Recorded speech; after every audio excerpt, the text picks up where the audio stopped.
This is breaking news now on your side. Tonight, the husband of a murdered Wauwatosa police officer is charged with firing the shots that took Jennifer Sabina's life. Sabina's death marks the second high-profile homicide in as many months with links to domestic violence. The horrific shooting at a Brookfield salon has many taking a closer look at the state's domestic abuse laws. Benjamin shot his wife 5 times in the head while she patrolled in Wauwatosa on Christmas Eve morning. She had been the victim of domestic violence by her husband. There was a history of domestic violence between Radcliffe and Zena Houghton that goes back years.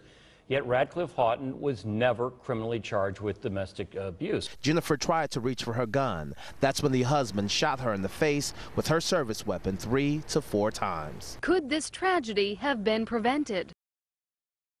I think that domestic violence is more of a far-reaching problem than people realize. You are living in dreamland if you think that this is focused in a certain part of this city. Domestic violence is not prejudiced. Even with individuals that are financially well off, you know, they encounter domestic violence. You know, it has no face. It doesn't look at what color you are, what financial level you fall into. It just does not matter. It can happen to anyone. My sister Zena was taken away from us in a tragic incident, the shooting at the Zana salon, along with 2 other co-workers. There was times when he put a gun to my head, and one time the gun actually went off and just missed me by a hair. There was times that he loved to really throw me, so he would throw me across the room a lot. And to this day, I have a lot of back problems because of that. But there was a time where he threw me, I remember going headfirst into a TV, and I woke up and I was in a hospital. We have to make sure it's not an issue that is hidden. This is something that happens in all parts of society, in all parts of the city. There's not an age component to it, there's not a race component to it, and there's not a class component to it. Oftentimes as victims, we feel as if we are alone. We feel or think that no one will understand what we're going through. We have a sense of embarrassment. I believe a lot of victims of domestic abuse are afraid of being harmed themselves, their children, or their family. You know, when it is discussed, you hear of other people who say, oh, I would never put up with this or that. You know, and then it kind of makes you a little bit more hesitant to share anything. I truly believe had she known about Sojourner, or if she had the phone number, I believe they would have had an impact. They may have saved her life. Sojourner Family Peace Center is the largest service provider in Wisconsin, and I think the heart of why we exist is really to help people, women, men, and children who are impacted by domestic violence, and we do that in a range of ways. There has to be intervention. We have to educate people that violence is not the answer to conflict resolution. There has to be education at all levels. Sojourner served 14,000 people last year in person. We probably had 60,000 contacts, and we served 22,000 people on our hotline. I think one of the challenges is having people, leaders, who have the courage to speak out about it. Because one of the things that happens is we end up having intergenerational intimate partner violence because it becomes the problem that no one talks about. You know, years ago, you could ask me what's my biggest fear in life.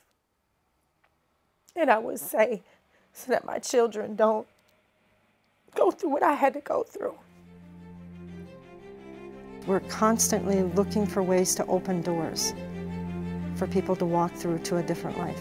This campaign is all about awareness right now. Bring awareness to the whole situation. We need to be turning over every stone and saying, how did this happen? How can I prevent it? Who am I not talking to? And we need everybody in that conversation. And that's why I've been so much on a mission and trying to be transparent, you know, with my testimony. We rely on the domestic violence advocates to remain in contact with these victims, to offer them services, support, explain what everybody's role is in these circumstances, help guide them through the system, and when they're ready to come forward to police or prosecutors and tell us what's going on so that we can help them in this situation, they're able to do that. We need our pastors, our teachers, our community leaders saying, this is unacceptable. I do not want to give this kind of world to my children. We need the help of others financially to sow into Sojourner, because if we don't have the donations coming in from the community and coming in from businesses, then it makes it more difficult for Sojourner to offer the services to us. You can be a person in the world that says, hey, I'm not going to tolerate a violent Milwaukee. I want to live in a peaceful community. And the more services that Sojourner can offer to help us as victims that are coming through, the more it will help us know that there is hope, that we can be successful, we can get out of this situation. The issue really is everywhere. We have a responsibility to make it safe and to get everyone in our communities talking about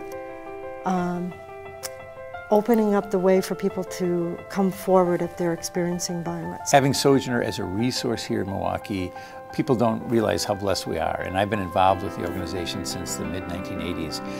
And both as a provider, as a place where people can contribute, a place where people can volunteer.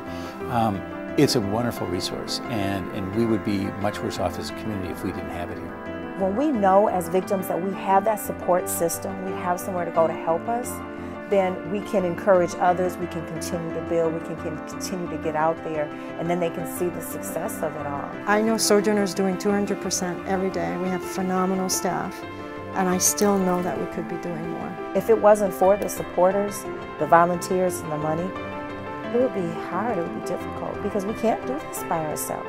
We need others. I only believe we do good because people have invested in us and have lived out their wanting to make Milwaukee better by supporting Sojourner.